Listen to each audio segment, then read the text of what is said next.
Indonesia adalah salah satu negara pengguna sepeda motor terbesar di dunia. Bahkan kita berada di posisi kedua setelah India. Di jalanan, dari kota besar sampai pelosok desa, hampir selalu dipenuhi roda dua. Motor bukan cuma alat transportasi, tapi sudah jadi bagian dari gaya hidup, identitas diri, bahkan alat mencari nafkah. Selama puluhan tahun, pabrikan Jepang seperti Honda, Yamaha, Kawasaki, dan Suzuki sudah hidup dan tumbuh di tengah-tengah masyarakat Indonesia. Nama mereka begitu lekat, sampai bagi banyak orang motor Jepang identik dikenal irit, awet, mudah dirawat, serta jaringan servis yang ada di mana-mana, kecuali Suzuki. Inilah pondasi kuat yang membuat dominasi brand Jepang di Indonesia terasa hampir mustahil digoyahkan. Namun meskipun mayoritas masyarakat Indonesia adalah pengguna brand Jepang, hal itu ternyata tidak menyurutkan brand lain untuk mencoba peruntungan di tanah air. Indonesia dianggap sebagai medan tempur yang sangat menantang sekaligus menjanjikan. Dari Eropa, kita mengenal brand yang memposisikan dirinya sebagai motor premium dan berkarakter balap. Seperti Ducati dengan DNA MotoGP-nya, KTM dengan slogan Ready to Race, hingga Aprilia yang kental dengan teknologi lintasan. Motor-motor ini tidak sekedar alat transportasi, tapi simbol performa, kemewahan, dan adrenalin. Lalu ada juga brand dari Amerika Serikat yang terkenal dengan karakter arogan. Maksud saya gagah dan berwibawa. Siapa lagi kalau bukan Harley Davidson? Motor yang bukan sekedar soal kecepatan, tapi tentang kebebasan, karakter mesin tangguh, dan kebanggaan pengendaranya. Di sisi lain ada satu negara yang dulunya sering dipandang sebelah mata di dunia otomotif, yaitu Cina. Dulu brand Cina identik dengan kualitas rendah, finishing seadanya, dan harga yang sangat murah. Murah bukan karena efisien, tapi karena kompromi kualitas yang sangat rendah. Persepsi ini melekat kuat, termasuk di Indonesia. Dulu motor Cina juga terkenal sering menjiplak dari desain motor lain. Namun seiring berjalan waktu, Cina berubah secara drastis. Mereka belajar, berinvestasi besar-besaran, dan menggandeng teknologi global. Contohnya bisa kita lihat dari industri mobil listrik, di mana BYD berhasil membalikkan persepsi dunia.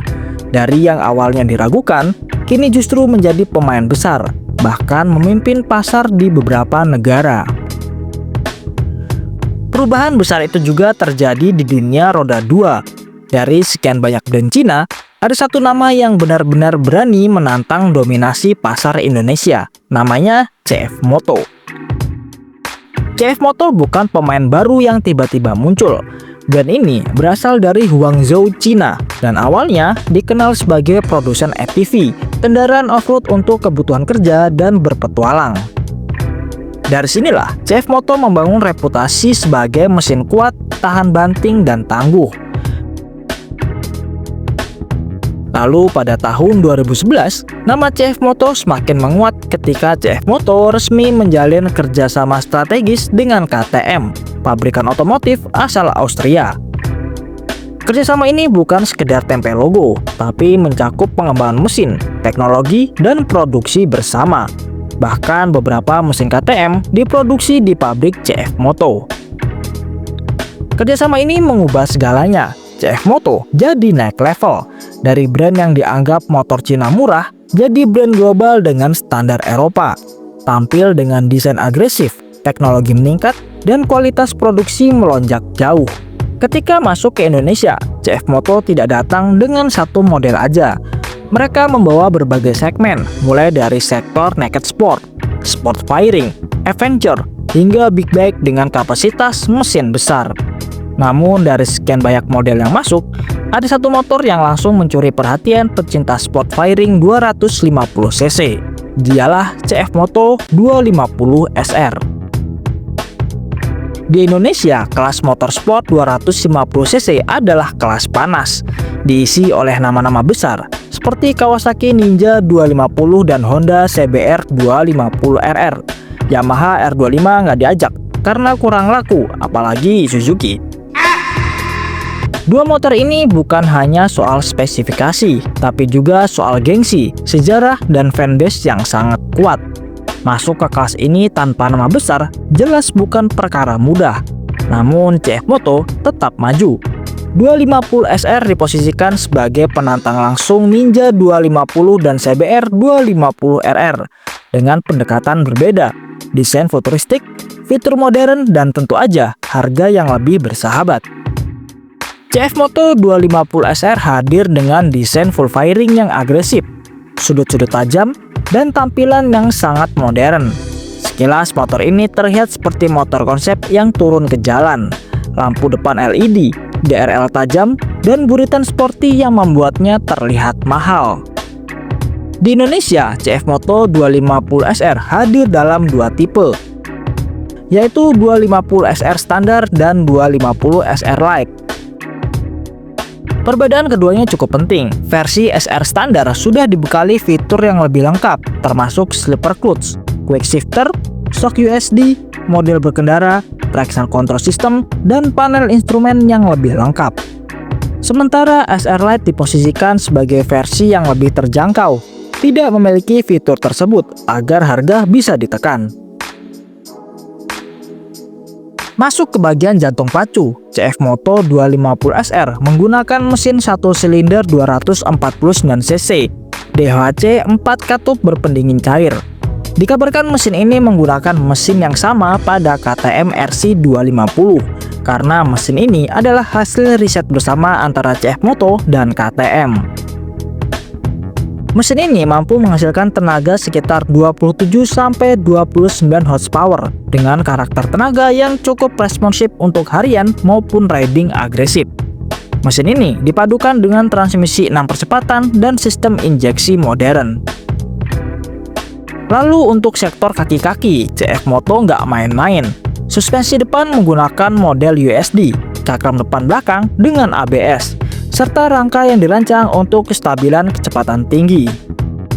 Salah satu senjata utama CF Moto 250 SR adalah harganya.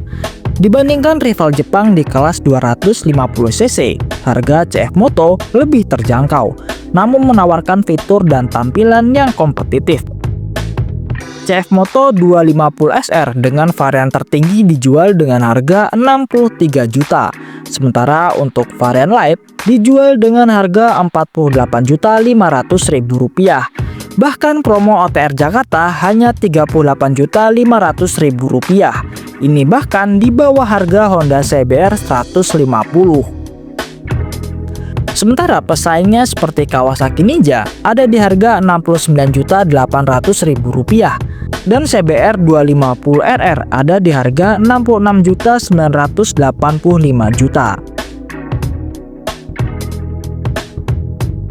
Inilah strategi CF Moto, memberi value lebih dengan harga yang lebih murah dengan pesaingnya.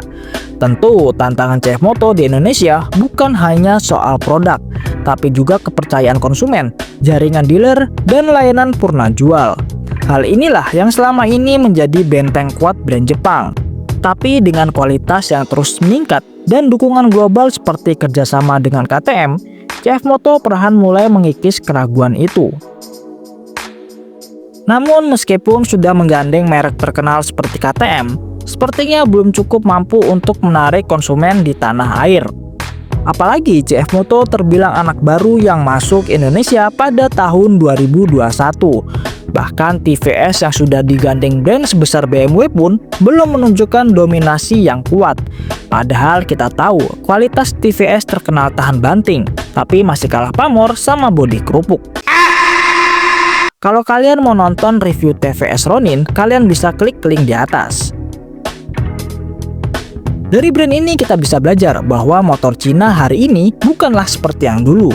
Bahkan dominasi Jepang meskipun masih sangat kuat, kini mulai mendapat tekanan dari arah yang tak terduga. Dan mungkin beberapa tahun ke depan ketika kita melihat jalanan Indonesia, CF Moto bukan lagi brand asing, tapi salah satu pemain utama.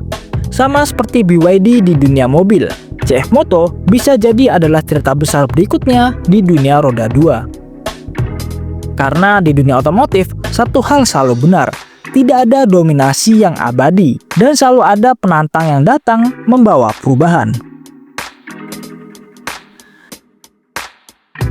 Nah, sekian dulu video kali ini. Jika ada kesalahan atau kekurangan, kalian bisa tulis di kolom komentar. Terima kasih sudah menonton dan sampai jumpa di konten selanjutnya.